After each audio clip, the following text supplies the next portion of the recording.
Alam mo nung pinanood ko si Rojun saka si Dasori, sobrang kinilig ako bro. Like parang it also made me think of yung tradition ng Pinoy dati na sobrang, before kasi sobrang yung ginagawa natin sa mga fiesta and sa street, sobrang buhay na buhay siya na sometimes na namimiss ko siya na nakikita sa streets. Though di ko namimiss yung traffic and yung dami ng tao.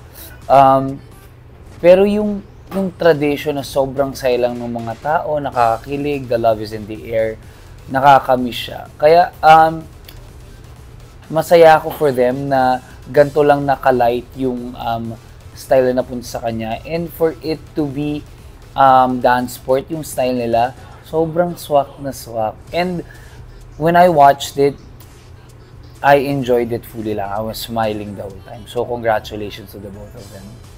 To be honest, for the Foxtrot and Sagala, hindi siya naging mahirap i-mix. Kasi parang sakto dun siya sa idea ng Sagala. So, but siguro feeling ko, nagkaroon lang ng challenge in terms of infusing the character ni lalaki to the girl and paano siya na-marry to the Sagala idea. Dun siya nagkaroon ng challenge. Pero, for me, yung pag-flow ng lahat, yung marriage ng style and yung idea, sobrang maganda siya.